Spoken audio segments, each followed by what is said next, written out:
Nous sommes allés à la rencontre de Français qui ont décidé de prendre des cours pour être plus riches et pour bien le vivre. Voilà, ils suivent les conseils d'une coach qui va leur apprendre à s'épanouir et à s'éclater financièrement. Antoine Ly et Laetitia Besson ont assisté hier à un cours où on en apprend à ne plus avoir de complexe avec l'argent. Dans cet immeuble parisien, des gens ont pris rendez-vous pour devenir riches. Oui. Bonjour. Bonjour. Umberto. Oui. Cette femme va les conseiller. Derrière ses airs décontractés, Nathalie Cariou a créé plusieurs entreprises. Elle veut lever le tabou de l'argent. Les personnes parlent beaucoup plus facilement de sexe ou même de leur sexualité qu'ils ne parlent d'argent. Or, plus on considère l'argent comme étant un tabou secret, plus on laisse entendre qu'il y a quelque chose de malhonnête, de sale, de méchant en dessous. Vous préférez parler d'argent que de sexe? Moi, j'aime bien parler des deux. Pour gagner de l'argent, il faut d'abord en perdre. La journée, c'est 165 €. La formation sur un an, 1500 €. C'est un investissement pour bénéficier de conseils a priori tout simples de cette spécialiste. Mon métier, c'est effectivement de vous apprendre et les compétences, et l'état d'esprit, et la manière de penser, tout en apprenant à prendre la responsabilité, tout en passant par-dessus cette peur. Donc on va faire tout ça, effectivement, pour arriver à l'indépendance financière. Au fait, être riche, ça veut dire combien? Mon objectif, c'est 12 000 € par mois. Entre 5 000 et 10 000. 30 000 €. 25 000 €. Ces chiffres font rêver. Mais Nathalie Cariou va leur faire comprendre que ce n'est pas la meilleure façon d'aborder le sujet. 3 volontaires? Pour cet exercice, la coach leur demande en quoi cet argent pourrait les rendre fiers. Moi, je suis fière de moi quand je peux voyager où je veux, quand je veux. Je serais fière de moi quand j'aurais fait de bonnes affaires en bourse. Donc le petit exercice qu'on vient de faire, c'est pour remettre l'argent à sa place.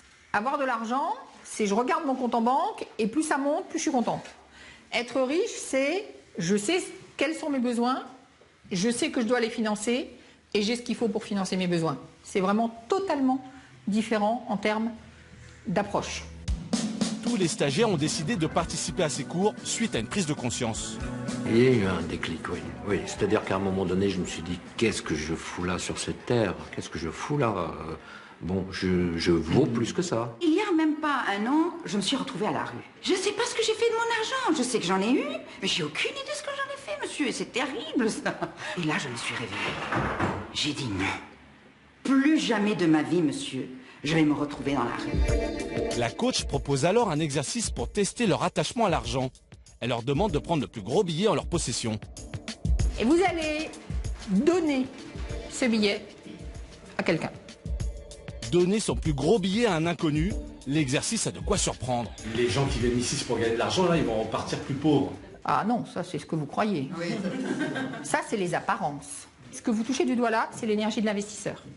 L'investisseur, il est juste en train de mettre des sous sur la table et il ne sait pas à coup sûr que ça va lui revenir.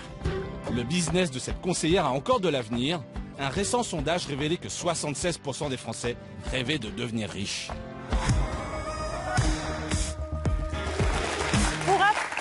C'est intéressant, hein. Pour apprendre à devenir riche, il faut apprendre à se détacher de l'argent, prendre le risque d'en perdre. C'est intéressant, mais la réaction sur la table était intéressante. Est-ce que ça marche? Est-ce que c'est pas bidon? Est-ce que vraiment ça peut marcher? Ce qu'il faut savoir, ce qu'il faut savoir, c'est que cette femme a vu près de 1000 personnes en 5 ans. Et le problème, c'est qu'elle n'a pas toujours le retour de ce que sont devenues ces personnes. Donc, elle est incapable de donner un chiffre du taux de réussite. Mais ce qu'elle assure, c'est qu'en tout cas, ils sont sortis plus riches, au moins du point de vue des connaissances pour gagner de l'argent.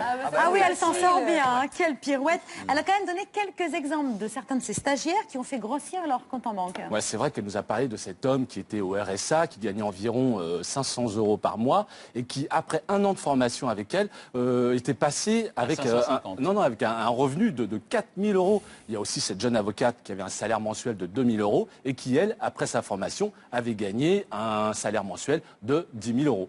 Donc ça peut servir, mais il faut quand même rester prudent. Voilà.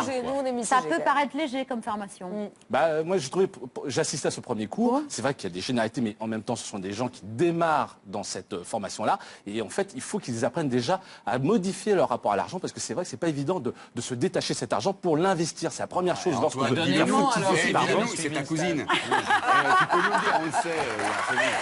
Antoine, merci beaucoup.